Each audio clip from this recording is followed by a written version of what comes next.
Assalamualaikum warahmatullahi wabarakatuh. Kembali lagi pada video pembelajaran pemrograman akuntansi 2, yang mana pada video kali ini sudah masuk ke pertemuan 9, yaitu tentang pembahasan form transaksi pemesanan. Nah, di sini kita sudah mulai masuk ke dalam transaksi ya, teman-teman semua. Jadi transaksi ini baru bisa running kalau misalkan data-data master kalian sudah selesai semua. Kalau memang misalkan barang kalian masih error, supplier kalian masih error, itu nggak akan bisa masuk ke dalam transaksi pemesanan ini, karena di transaksi pemesanan kita menggunakan data barang yang nantinya akan kita input dan data supplier yang nantinya akan kita pilih. Suppliernya siapa, kita pesan ke siapa suppliernya, lalu barang apa aja yang kita pesan. Nah, di sini untuk pemesanan, cara pembuatan dan pembahasan coding-codingnya akan saya bahas. Yang pertama di sini buka file layout blade-nya, lalu menu utamanya nanti berubah jadi menu utama 2 berubah menjadi transaksi. Nah, di sini kita tes dulu untuk di resource view layout blade-nya. Kemarin kan kita baru di menu 1 aja ya gitu. Nah, ini menu utama 2, jadi di sini adalah transaksi, kita ganti. Oke, kalau sudah nanti sub menu 1 menjadi pemesanan di sini. Terus menu 2 pembelian, menu 3-nya retur. Oke, berarti menu 4, 5-nya nggak ada, kita hapus aja. Bebas. Terus source code-nya nanti bakal jadi kayak gini. Nah, sekarang kita bikin model pemesanan. Model pemesanan sudah pernah kita buat di pertemuan kedua ya, kalau nggak salah, bikin model pemesanan, modelnya doang, tapi codingnya belum. Nah, sekarang kita buka model pemesanannya dulu yang ada di app, terus ini pemesanan. Nah, ini codingannya kita tinggal tambahin aja, atau mau kita replace silakan aja. Nah, ini kita tambahin aja di bawah.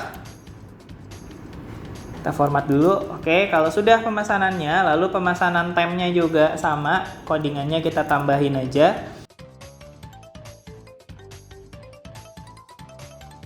Oke, untuk yang pemesanan dan pemesanan time ini kan gunanya untuk ini ya, misalkan sama seperti di Laravel 1 lah.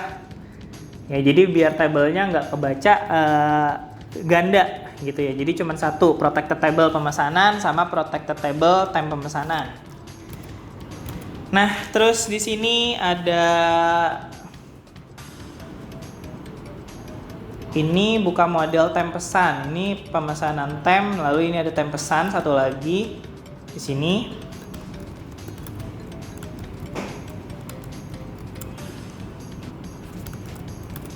Ya, ini kita bisa lihat pemesanan time fungsinya untuk menyimpan data sementara transaksi pemesanan. Jadi nanti kita ada table sementara untuk menyimpan data-data barangnya. Karena barangnya yang kita beli, yang kita pesan itu pasti lebih dari satu. Kalau kondisinya kayak gitu, berarti kita butuh table temporary. Lalu time pemesanan di sini menampilkan data view ke dalam table temporary-nya. Oke, setelah itu kita membuat controller pemesanan. Nah, controller pemesanan di sini kita nggak pakai min resource ya, berarti langsung aja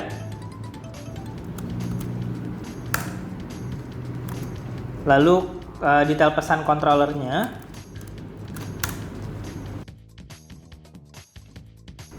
Oke, setelah selesai di sini buka pemesanan controller, masukin source code di bawah ini. Oke, kita pemesanan controllernya. Codingnya lumayan panjang ya untuk yang ini. Kita ke pemesanan controller. Terus lalu kita masukin lagi coding sisanya.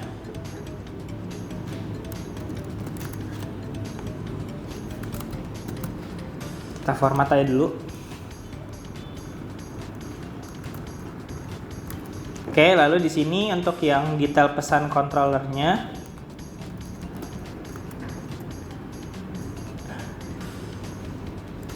ini bisa kita ganti mulai dari sini sampai sini.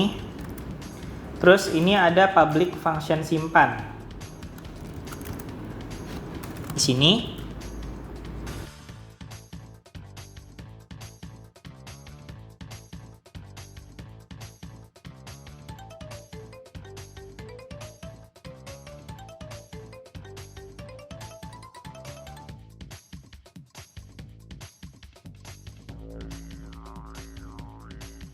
Ya, ini tutup kurung untuk yang ini berarti kurang satu tutup kurung lagi di sini. Oke, ini sudah. Tadi untuk yang pemesanan.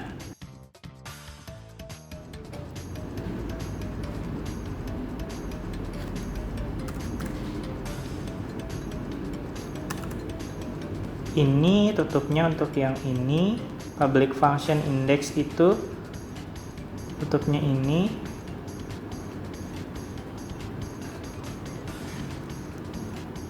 Oke, ini sudah semua.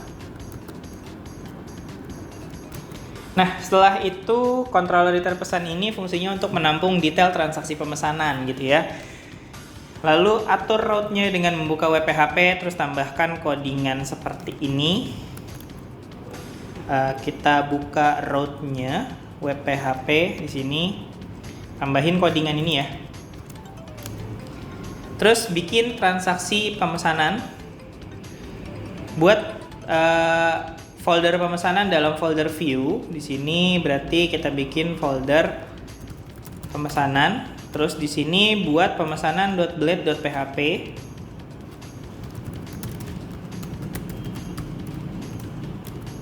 Codingnya ini kita kopas aja. Nanti kita bahas di akhir.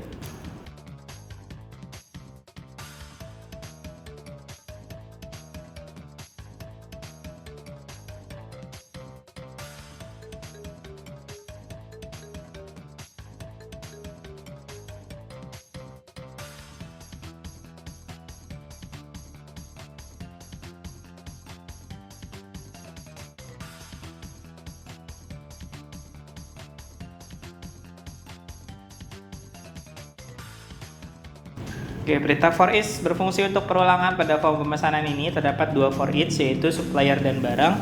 Setelah itu, di sini ubah pemanggilan struktur navigasi yang terdapat pada file layout. Ya, kita ubah yang bagian ininya aja, karena tadi kan baru ngubah pemesanan doang ya. Di sini nih, di href-nya. Oke, kalau udah, nanti tinggal kita coba jalanin form data pemesanannya. Berikut adalah form pemesanannya. Nanti jalan running dari programnya akan saya tampilkan di akhir ya. Jadi proses pembuatan pemesanan kurang lebih seperti itu. Habis ini kita bahas untuk codingnya. Yang pertama kita diminta membuat adalah model. Sini yang pertama kita ubah struktur menu navigasinya dulu ya di layout. Habis itu kita bikin model. Habis bikin model kita bikin controllernya. Habis bikin controller baru terakhir kita bikin blade-nya. Route-nya dulu baru kita bikin blade. Nah sekarang codingannya saya bahas. Mulai dari ini navigasi nggak usah lah ya, karena sama seperti sebelum-sebelumnya, bahkan sama seperti di master. Terus model tadi juga udah saya bahas sedikit. Untuk controllernya di sini kita nggak pakai yang min resource, berarti nanti kita bikin public function sendiri bebas. Yang penting boleh nggak sih? Boleh aja sebenarnya kita bikin tanpa min resource. Kita bikin public function sendiri. Yang penting pada saat pemanggilan nanti functionnya benar-benar kepanggil, ya. Dan di sini kita bahas untuk codingnya.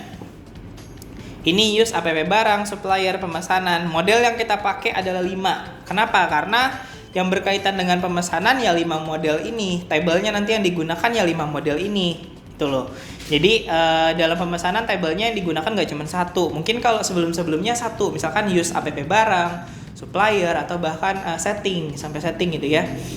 Nah di sini ada public function index. Index ini kalau misalkan kita baru buka halaman awal ya untuk public function indexnya.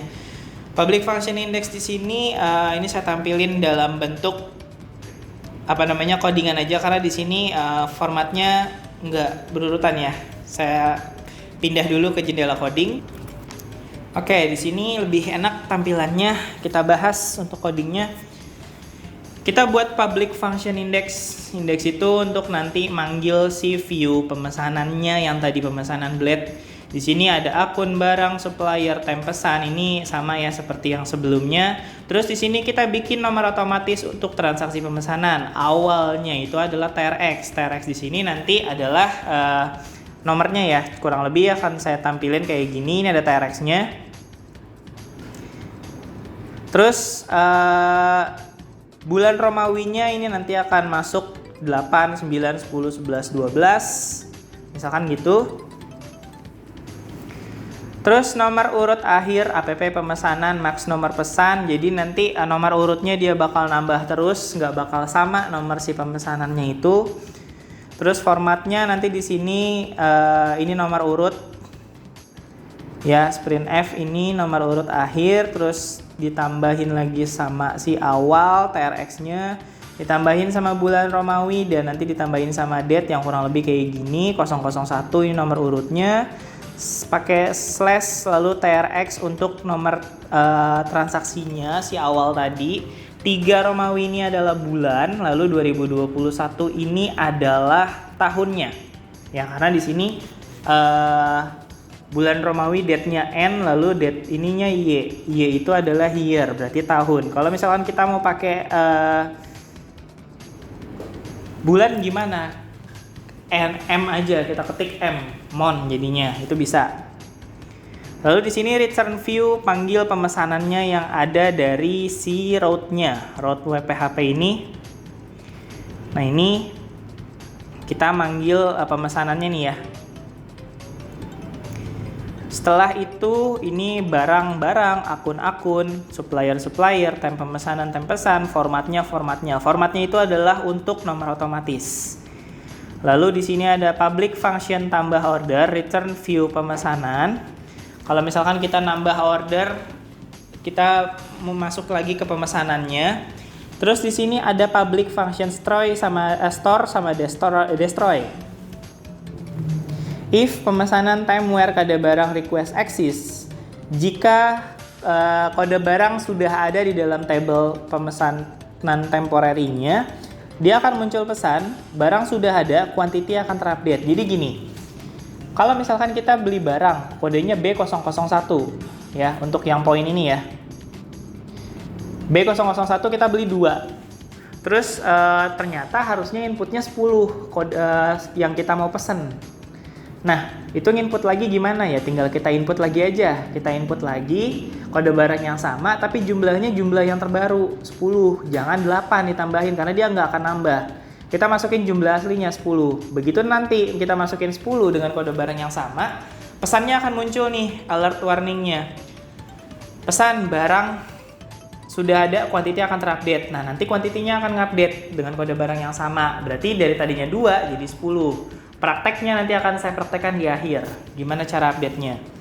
Ya, ini dia nanti bakal ngupdate berdasarkan quantity kode barangnya, pemesanan, time where kode barang, update yang diupdate apa? Quantity-nya. Return redirect balik lagi ke transaksi. Berarti setelah kita ngupdate, kita balik lagi ke transaksi pemesanan. Jika enggak, maka dia akan nambah data baru sama kode barang baru. Ya, kalau kode barangnya beda, yang misalkan di table temporary ya, karena di sini validasi jika barang sudah ada pada table temporary. Kalau barangnya belum ada di table temporary, dia bakal nambah biasa aja. Ya, nanti saya praktekin di akhir. Lalu kalau misalkan barangnya udah ada, dia akan update stoknya. Lalu di sini ada public function destroy, ini untuk ngapus ya, sama aja seperti di master kemarin. Buat ngapusnya berdasarkan pemesanan temporary, kode barangnya yang kita hapus nanti.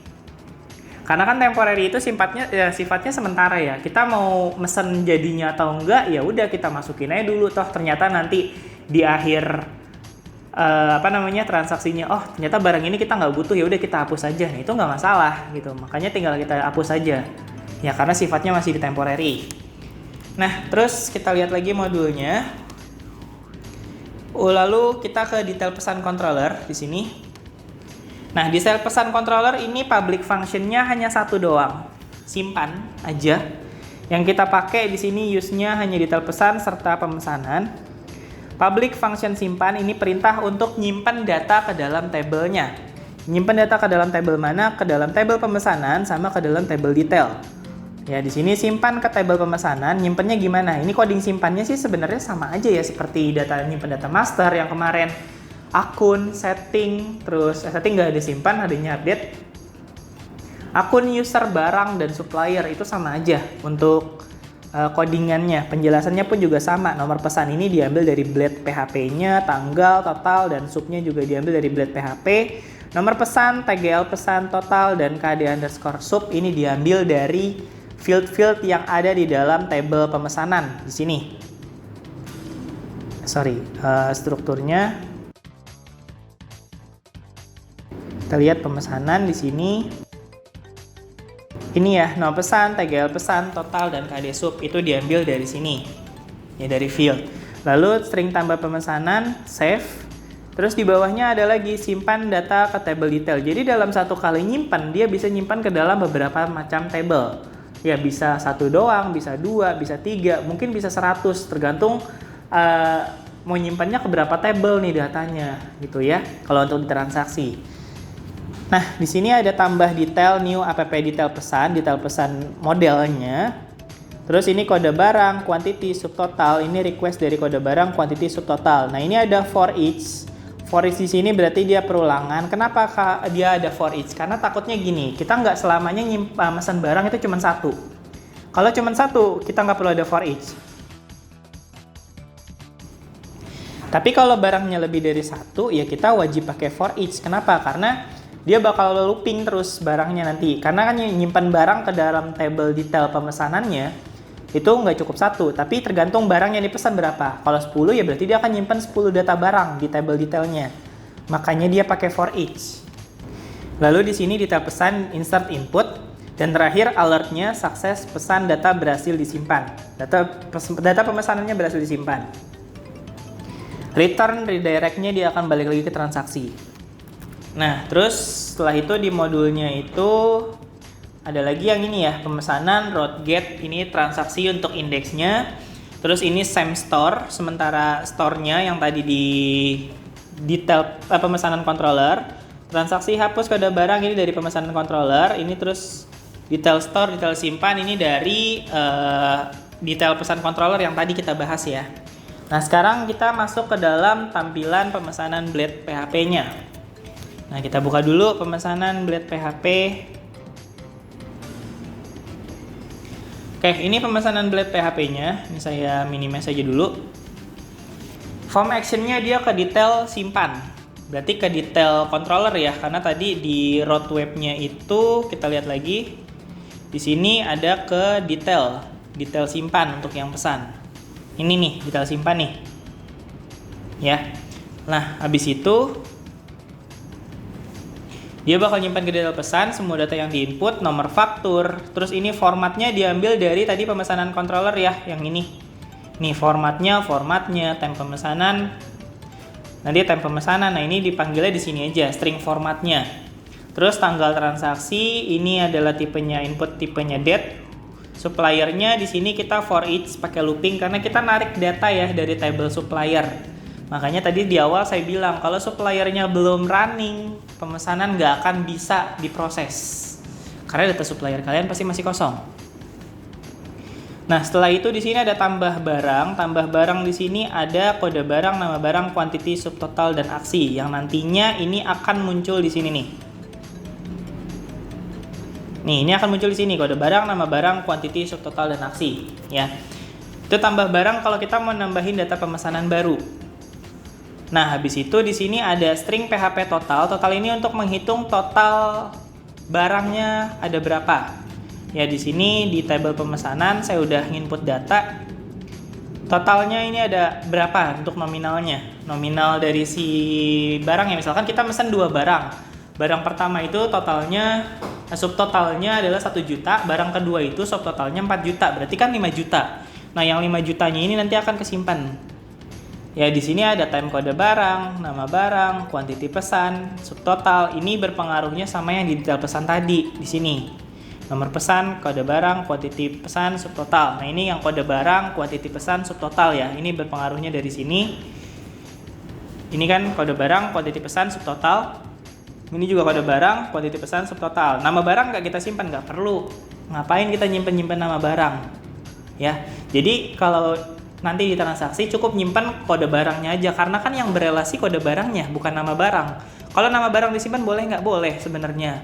Tapi dia bakal ngebuang-buang space memori database kalian. Kalau nyimpan nama barangnya ternyata panjang. Kalau nyimpan semua nama barangnya misalkan, database kalian pasti akan bengkak. size-nya gede karena nama barang yang panjang tadi. Ya beruntung kalau satu transaksi cuman nyimpan satu. Kalau misalkan dalam satu transaksi nyimpan puluhan barang, terus nama barangnya panjang, misalkan pakai teks, itu database-nya udah pasti bengkak banget, gede banget dalam satu transaksi. Itu dalam satu transaksi. Kalau misalkan sehari bisa 100 transaksi, sebulan bisa ribuan, bahkan puluhan ribu transaksi gitu kan. Database-nya udah kebayang pastikan teman-teman kayak gimana gedenya, makanya nama barang nggak perlu disimpan. Terus ini ada PHP total time subtotal, ini menghitung subtotalnya yang tadi ya. Subtotal yang ada di sini nanti nih. Di sini ini bakal dihitung totalnya berapa ya. Jadi barang yang dibeli berapa, terus nanti subtotalnya berapa. Nah, terus setelah itu ini adalah tambah pesanannya ya, tambah barangnya nih. Untuk yang tambah barang di sini kita pakai for each lagi. Untuk perulangan, jadi buat nampilin data kode barangnya. Kita milih kode barang, nanti habis itu kita masukin kuantitinya berapa yang mau kita pesan. Nah, kode barang ini tinggal kita tarik dari table barang. Ya, kalau barangnya belum running ya udah sama, nggak bisa juga proses pemesanannya. Ya, jadi wajib running dulu table form barang dan form suppliernya karena mereka saling berkaitan dengan table pemesanan.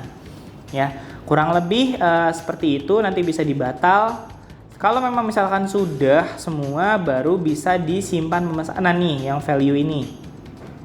Ya. Terus formnya tutupnya di sini. Yang bawah ini berarti kayak pop up ya, sama seperti di data master. Kita klik tambah, dia muncul di tengah-tengah. Kurang lebih seperti itu, makanya dia nggak masuk ke dalam form. Oke, kurang lebih seperti itu untuk penjelasannya ya. Nah, sekarang tinggal kita praktekkan gimana cara running dari pemesanan ini. Kita terminal dulu. Suite alert-nya jangan lupa diaktifin.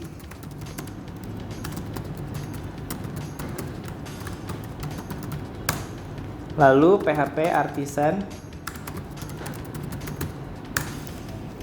Nah, kalau sudah, ini tinggal kita running aja ke browser.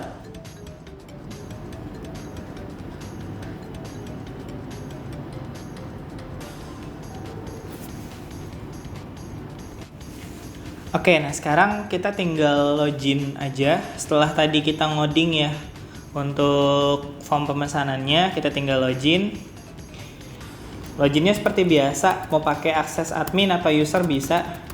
Karena ini transaksi ya, nanti di route-nya juga tadi kan nggak ada akses admin atau apapun. Nah, kita masuk ke transaksi pemesanannya di sini. Untuk pemesanan di sini konsepnya yang pertama nomor faktur muncul otomatis, lalu tanggal dipilih, suppliernya dipilih, nanti kita tambah barang dulu ya, lalu baru milih supplier dan tanggal, lalu simpan pemesanan. Oke, kita tambah barangnya dulu. Misalkan barangnya di sini, kuantitinya kita masukin 2, tambah barang. Oke, barangnya masuk. Nah, kalau kita mau tambah barang lagi silakan. Tapi kalau misalkan kita nambah barangnya dengan kode yang sama, nanti begitu ditambah, ini barang sudah ada, quantity akan terupdate. Quantity-nya aja yang terupdate, nanti jadi 5. Tadi kan 2 ya, berarti data barang yang sama itu kalau mau update quantity ya tinggal kita tambahin, tinggal kita masukin aja data yang baru. Nah, kalau misalkan kode barangnya ada 2 nih di sini, nah ini dia bakal nambah, misalkan ada B02 ya di sini, karena saya cuma punya satu barang contohnya. Nah, kalau ada B02 nanti dia bakal nambah di bawahnya untuk kode barang. Nah, sekarang saya coba praktekin dulu untuk data barangnya. Saya tambahin dulu di sini B02 ini hard disk misalkan. Oke, kita masuk lagi ke pemesanan. Ini masih ada yang tadi ya, karena dia masih masuk ke dalam temporary, belum bersih. Kalau kita klik hapus ya dia bakal ngilang nih data barangnya.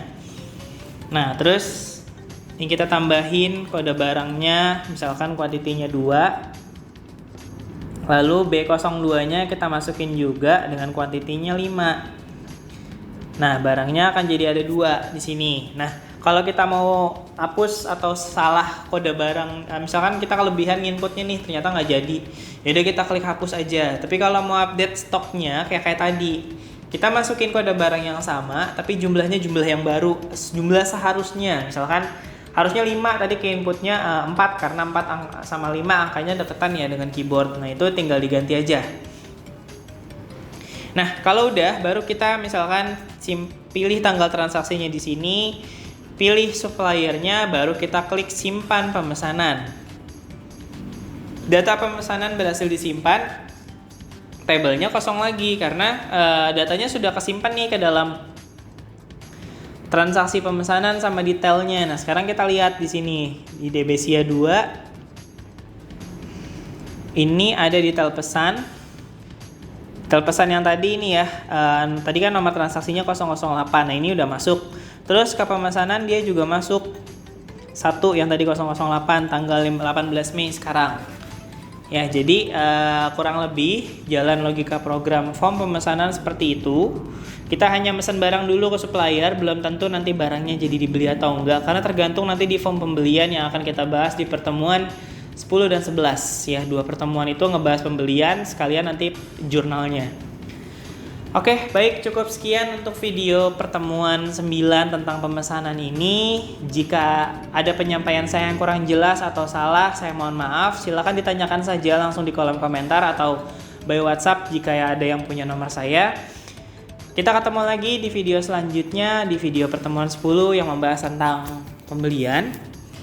Saya akhiri untuk video kali ini. Sekian dari saya. Wassalamualaikum warahmatullahi wabarakatuh. Selamat belajar, teman-teman.